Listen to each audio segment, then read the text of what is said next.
ನಾನಾ ಪಾತ್ರಗಳಲ್ಲಿ ಬಾಯ್‌ಫ್ರೆಂಡ್ ಜೊತೆ ರಾತ್ರಿ ಕಳೆಯುತ್ತಿದ್ದ ಗೃಹಿಣಿ. ಇವಳು ರೀತು ಅಂತ. ರೀತುಗೆ ಮೋಹಿತ್ ಅನ್ನುವ ವ್ಯಕ್ತಿ ಕಾಲ್ ಮಾಡುತ್ತಾನೆ. ಅವಾಗ ರೀತು, ನೀನು ನನಗೆ ಪದೇ ಪದೇ ಕಾಲ್ ಮಾಡಬೇಡ. ಮೊದಲೇ ನನ್ನ ಗಂಡ ಪೊಲೀಸ್ ಇದ್ದಾನೆ. ನಾನೇ ನಿನ್ನ ರೂಮಿಗೆ ಬರುತ್ತೇನೆ ಅಂತ ಹೇಳುತ್ತಾಳೆ. ಅವಾಗ ಅದನ್ನು ಕೇಳಿಸಿಕೊಂಡ ಅಲೋಕ್, ರೋಹಿತ್ ಅಂದರೆ ಯಾರು? ನೀನೇಕೆ ಅವನ ರೂಮಿಗೆ ಹೋಗುತ್ತಿದ್ದೀಯಾ ಅಂತ ಹೊಡೆಯಲು ಶುರು ಮಾಡುತ್ತಾನೆ. ಅವಾಗ ರೀತು ಅವನ ಕೆನ್ನೆಗೇನೆ ಹೊಡೆದು, ನಾನು ನಿನಗೆ ಪೊಲೀಸ್ ಆಫೀಸರ್ ಥರ ಆ್ಯಕ್ಟ್ ಮಾಡಲು ಹೇಳಿದ್ದೆ. ಆದರೆ ನೀನು ನನ್ನನ್ನು ನಿಜವಾಗಿಯೂ ಹೊಡೆಯುತ್ತಿದ್ದೀಯಲ್ಲ ಅಂತ ಬೈಯುತ್ತಾಳೆ.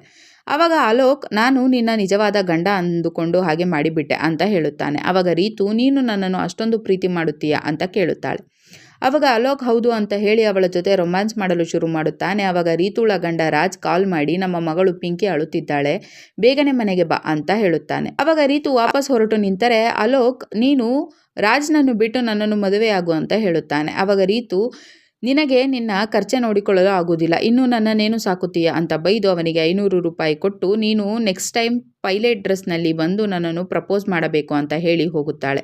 ನಂತರ ರೀತು ಹೋಗುವಾಗ ಒಂದು ಕಾರ್ನಿಂದ ರೀತುಳ ಸೀರೆ ಒದ್ದೆಯಾಗುತ್ತದೆ. ಆವಾಗ ಆ ಕಾರ್ನ ಓನರ್ ವರುಣ್ ಅವಳನ್ನು ನೋಡಿ, ನಾನು ನಿನ್ನ ಸ್ಕೂಲ್ ಫ್ರೆಂಡ್ ವರುಣ್, ಮೊದಲು ನಿನ್ನ ವಿಷಯ ಇಡೀ ಸ್ಕೂಲ್ನಲ್ಲಿ ಹರಿದಾಡುತ್ತಿತ್ತು, ನಿನಗೆ ನೆನಪಿಲ್ಲವೇ ಅಂತ ಕೇಳುತ್ತಾನೆ. ಆವಾಗ ರೀತು ಹೌದು ಅಂತ ಹೇಳಿ, ನೀನು ಇಷ್ಟು ದಿನ ಎಲ್ಲಿದ್ದೆ ಅಂತ ಕೇಳುತ್ತಾಳೆ. ಆವಾಗ ವರುಣ್ ಅವಳನ್ನು ಮನೆಗೆ ಡ್ರಾಪ್ ಮಾಡಲು ಕಾರಿನಲ್ಲಿ ಕೂಡಿಸಿಕೊಂಡು, ನಾನೀಗ ದೊಡ್ಡ ಬಿಸ್ನೆಸ್ ಮ್ಯಾನ್ ಆಗಿದ್ದೇನೆ ಅಂತ ಹೇಳುತ್ತಾನೆ. ಆವಾಗ ರೀತು, ನಿನಗೆ ಮದುವೆಯಾಗಿದೆಯಾ ಅಂತ ಕೇಳುತ್ತಾಳೆ. ಆವಾಗ ವರುಣ್, 2 ವರ್ಷದ ಹಿಂದೆ ಆಗಿತ್ತು, ಆದರೆ ನಾನೇ ಡೈವರ್ಸ್ ಕೊಟ್ಟೆ ಅಂತ ಹೇಳುತ್ತಾನೆ. ಆವಾಗ ರೀತು ಕಾರಣ ಕೇಳಿದರೆ, ಅವಳಿಗೆ ಮಗು ಬೇಕಾಗಿತ್ತು, ನನಗೆ ಮಕ್ಕಳೆಂದರೆ ಇಷ್ಟವಿಲ್ಲ, ಹಾಗಾಗಿ ನಾನು ಅವಳಿಗೆ ಡೈವರ್ಸ್ ಕೊಟ್ಟು ಬಿಟ್ಟೆ ಅಂತ ಹೇಳುತ್ತಾ ಅವಳ ವಿಷಯ ಕೇಳುತ್ತಾನೆ. ಆವಾಗ ರೀತು, ನಾನೇನಾದರೂ ಪಿಂಕಿಯ ಬಗ್ಗೆ ಸತ್ಯ ಹೇಳಿದರೆ ವರುಣ್ ಖಂಡಿತ ನನ್ನಿಂದ ದೂರವಾಗುತ್ತಾನೆ, ನಾನು ಇಷ್ಟು ದೊಡ್ಡ ಶ್ರೀಮಂತನನ್ನು ಕಳೆದುಕೊಳ್ಳಲಾರೆ ಅಂತ ಅಂದುಕೊಂಡು ನನಗೆ ಮದುವೆಯಾಗಿದೆ, ಆದರೆ ನಾನಿನ್ನೂ ಮಗು ಮಾಡಿಕೊಂಡಿಲ್ಲ ಅಂತ ಹೇಳುತ್ತಾಳೆ. ಆವಾಗ ವರುಣ್, ನೀನು ತುಂಬ ಒಳ್ಳೆಯ ಕೆಲಸ ಮಾಡಿದೆ, ಮಕ್ಕಳನ್ನು ಸಾಕುವುದು ತುಂಬ ಕಷ್ಟದ ಕೆಲಸ ಅಂತ ಹೇಳುತ್ತಾನೆ. ಅಷ್ಟರಲ್ಲಿ ರೀತುಳ ಮನೆ ಬಂದು ವರುಣ್ ಅವಳನ್ನು ಅಲ್ಲಿಯೇ ಬಿಟ್ಟು ಹೋಗುತ್ತಾನೆ. ಆವಾಗ ರೀತು, ನಾನು ಅವನ ನಂಬರ್ ತೆಗೆದುಕೊಳ್ಳಲೇ ಇಲ್ಲ ಅಂತ ಅಪ್ಸೆಟ್ ಆಗಿ ಹೋಗಿ ಡೋರ್ ಬೆಲ್ ಬಾರಿಸುತ್ತಾಳೆ. ಆದರೆ ರಾಜ್ ಕಿವುಡನಾಗಿದ್ದು ಅವನಿಗೆ ಅದು ಕೇಳಿಸುವುದಿಲ್ಲ. ಹಾಗಾಗಿ ಕೋಪಗೊಂಡ ರೀತು ತಾನೇ ಮತ್ತೊಂದು ಕೀಯಿಂದ ಒಳಗಡೆ ಹೋಗಿ, ನಿನಗೆ ಇಯರ್ ಮಷಿನ್ ಹಾಕಿಕೊಳ್ಳಲು ಆಗುವುದಿಲ್ಲವೇ ಅಂತ ಬೈಯುತ್ತಾಳೆ. ನಂತರ ವರುಣ್ ರೀತುಗೆ ಒಂದು ಸೀರೆ ಗಿಫ್ಟ್ ಮಾಡಿ, ಅದರಲ್ಲಿ ನನ್ನಿಂದ ನಿನ್ನ ಸೀರೆ ಹಾಳಾಗಿ ಹೋಯಿತು, ಹಾಗಾಗಿ ಇದು ನನ್ನ ಕಡೆಯಿಂದ ಗಿಫ್ಟ್ ಅಂತ ಅದರಲ್ಲಿ ತನ್ನ ನಂಬರ್ ಬರೆದು ಕಳಿಸುತ್ತಾನೆ. ಆವಾಗ ಖುಷಿಯಾದ ರೀತು ಅವನಿಗೆ ಕಾಲ್ ಮಾಡಿ, ನೀನು ಕಳಿಸಿದ ಸೀರೆ ತುಂಬ ಚೆನ್ನಾಗಿದೆ ಅಂತ ಹೇಳುತ್ತಾಳೆ. ಆವಾಗ ವರುಣ್, ನಾನು ಪೇಂಟ್ ಕೂಡ ಮಾಡುತ್ತೇನೆ, ನೀನು ನಾಳೆ ನನ್ನ ಮನೆಗೆ ಬಾ ಅಂತ ಹೇಳುತ್ತಾನೆ. ಆವಾಗ ರೀತು ಹೊಸ ಬಟ್ಟೆ ಇಲ್ಲವೆಂದು ಅಲಮಾರಿಯಲ್ಲಿ ನೋಡುತ್ತಿರುವಾಗ ಅವಳಿಗೆ ಅಲ್ಲಿ 5,000 ಹಣ ಸಿಗುತ್ತದೆ.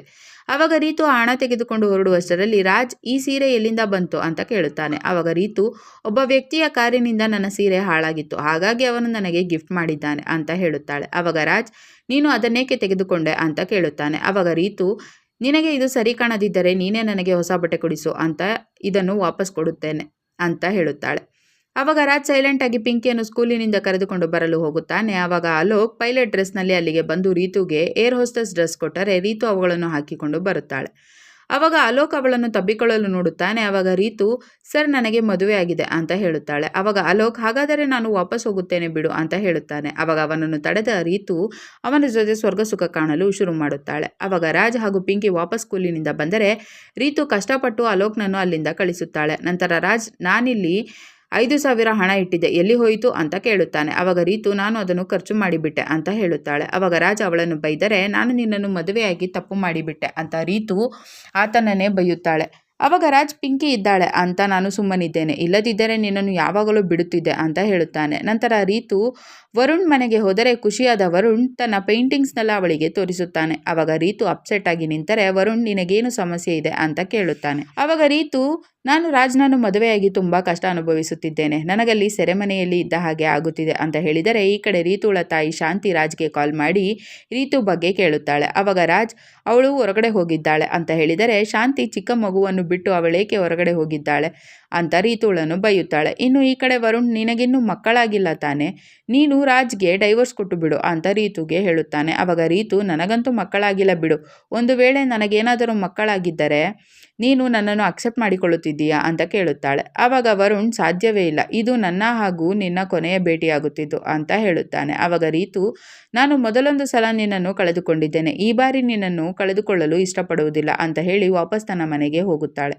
ಆವಾಗ ಪಕ್ಕದ ಮನೆಯ ಕೆಲಸದವ ಜಗ್ಗು ಅವಳನ್ನು ಕ್ರೂರ ದೃಷ್ಟಿಯಿಂದ ನೋಡುತ್ತಾನೆ. ಆವಾಗ ರೀತು ಹೆದರುತ್ತಾ ಮನೆಯೊಳಗೆ ಹೋಗಿ ನನಗೆ ಒಂದು ಜಾಬ್ ಸಿಕ್ಕಿದೆ, ನಾಳೆಯಿಂದ ಕೆಲಸಕ್ಕೆ ಹೋಗುತ್ತೇನೆ ಅಂತ ರಾಜ್ಗೆ ಹೇಳುತ್ತಾಳೆ. ಆವಾಗ ರಾಜ್ ಮತ್ತೆ ಸೈಲೆಂಟ್ ಆದರೆ ರೀತು ಮರುದಿನ ಬೆಳಗ್ಗೆ ವರುಣ್ ಹತ್ತಿರ ಹೋಗುತ್ತಾಳೆ. ಆವಾಗ ವರುಣ್ ಅವಳಿಗೆ ಐ ಲವ್ ಯು ಅಂತ ಹೇಳುತ್ತಾನೆ. ಆವಾಗ ರೀತು ಆ ಮಾತನ್ನು ನೀನು ಮೊದಲೇ ಹೇಳಿದ್ದರೆ ನಾವಿಬ್ಬರು ಇವತ್ತು ಜೊತೆಯಾಗಿ ಇರುತ್ತಿದ್ದೆವು ಅಂತ ಹೇಳುತ್ತಾಳೆ.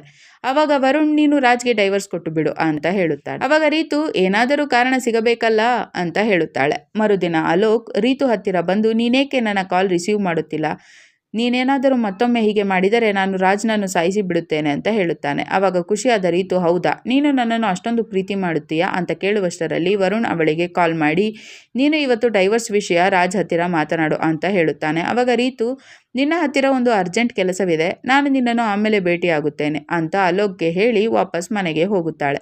ಆವಾಗ ಅಲ್ಲಿ ರಾಜ್ ಜಗ್ಗುನನ್ನು ಕೆಲಸಕ್ಕೆ ಅಂತ ಮನೆ ಒಳಗೆ ಕರೆಸಿದ್ದು ಜಗ್ಗುನನ್ನು ನೋಡಿ ಹೆದರಿದ ಹಾಗೆ ನಾಟಕವಾಡಿದ ರೀತು ಇವತ್ತು ಇವನು ಇಲ್ಲಿಗೆ ಬಂದಿದ್ದಾನೆ, ನಾಳೆ ರೌಡಿ ಒಳಗಡೆ ಬರುತ್ತಾನೆ, ನನಗೆ ನಿನ್ನಿಂದ ರಕ್ಷಣೆ ಸಿಗುವುದಿಲ್ಲ, ನನಗೆ ಡೈವರ್ಸ್ ಬೇಕು ಅಂತ ರಾಜ್ಗೆ ಹೇಳುತ್ತಾಳೆ. ಆವಾಗ ರಾಜ್ ಪಿಂಕಿಯ ಲೈಫ್ ಹಾಳಾಗುತ್ತದೆ, ನಾನು ಕೊಡುವುದಿಲ್ಲ ಅಂತ ಹೇಳುತ್ತಾನೆ. ಆವಾಗ ಆ ವಿಷಯ ತಿಳಿದ ಶಾಂತಿ ಮನೆಗೆ ಬಂದು ರೀತು ರಾಜ್ ಹತ್ತಿರ ಸಾರಿ ಕೇಳುವಂತೆ ಹೇಳುತ್ತಾಳೆ.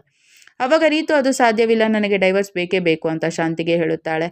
ಆವಾಗ ರಾಜ್ ಪಿಂಕಿ ಮೆಚೂರ್ಡ್ ಆಗುವವರೆಗೆ ನಾನು ನಿನಗೆ ಡೈವರ್ಸ್ ಕೊಡುವುದಿಲ್ಲ ಅಂತ ಹೇಳಿ ಹೋಗುತ್ತಾನೆ. ಆವಾಗ ರೀತು ಪಿಂಕಿ ಇರುವವರೆಗೆ ನನಗೆ ವರುಣ್ ಸಿಗುವುದಿಲ್ಲ ಅಂತ ಥಿಂಕ್ ಮಾಡಿ ಅಲೋಕ್ಗೆ ಕಾಲ್ ಮಾಡಿ ನಾನು ನಿನ್ನನ್ನು ಮದುವೆಯಾಗುತ್ತೇನೆ, ಆದರೆ ನೀನು ಪಿಂಕಿಯನ್ನು ಕಿಡ್ನಾಪ್ ಮಾಡಬೇಕು ಅಂತ ಹೇಳುತ್ತಾಳೆ. ಆವಾಗ ಅವಳಿಗೆ ವರುಣ್ ಕಾಲ್ ಮಾಡಿದರೆ ರೀತು ಪಕ್ಕಕ್ಕೆ ಹೋಗಿ ನಾನು ಸ್ವಲ್ಪ ಸಮಯದಲ್ಲಿ ನಿನ್ನ ಹತ್ತಿರ ಬರುತ್ತೇನೆ ಅಂತ ಹೇಳುತ್ತಾಳೆ. ನಂತರ ಅಲೋಕ್ ಪಿಂಕಿಯನ್ನು ಕಿಡ್ನಾಪ್ ಮಾಡಿದರೆ ರೀತು ಪೊಲೀಸ್ ಕಂಪ್ಲೇಂಟ್ ಕೊಟ್ಟು ಏನೂ ಗೊತ್ತಿರದ ಹಾಗೆ ನಾಟಕವಾಡಿ ಮರುದಿನ ವರುಣ್ ಹತ್ತಿರ ಹೋಗಿ ನಾನಿನ್ನು ಆರಾಮಾಗಿ ಡೈವರ್ಸ್ ತೆಗೆದುಕೊಳ್ಳುತ್ತೇನೆ ಅಂತ ಹೇಳುತ್ತಾಳೆ. ಅವಾಗ ವರುಣ್ ಖುಷಿ ಪಟ್ಟರೆ ಅಲೋಕ್ ರೀತುಗೆ ಕಾಲ್ ಮಾಡುತ್ತಾನೆ. ಅವಾಗ ರೀತು ಪಕ್ಕಕ್ಕೆ ಹೋಗಿ ಏನು ಅಂತ ಕೇಳುತ್ತಾಳೆ.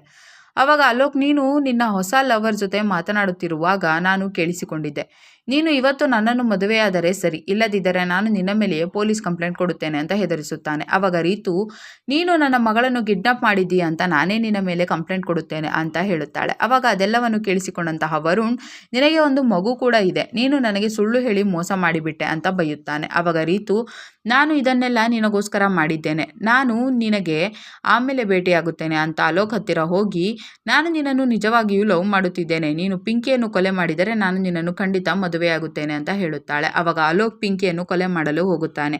ಅದೇ ಸಮಯಕ್ಕೆ ವರುಣ್ ಪೊಲೀಸರೊಂದಿಗೆ ಅಲ್ಲಿಗೆ ಬಂದು ನಾನು ನೀವೇ ಸರಿ ಇಲ್ಲ ಅಂತ ಅಂದುಕೊಂಡಿದ್ದೆ, ಆದರೆ ರೀತುಳ ಕ್ಯಾರೆಕ್ಟರ್ ಸರಿ ಇಲ್ಲ ಅಂತ ನನಗೆ ಈಗ ಗೊತ್ತಾಯಿತು ಅಂತ ರಾಜ್ಗೆ ಹೇಳುತ್ತಾನೆ. ಅವಾಗ ರಾಜ್ ನಿನ್ನಂತಹ ತಾಯಿ ಇದ್ದರೆಷ್ಟು ಸತ್ತರೆಷ್ಟು ಅಂತ ರೀತುಳನ್ನು ಹೊಡೆದು ಪೊಲೀಸರಿಗೆ ಒಪ್ಪಿಸುತ್ತಾನೆ.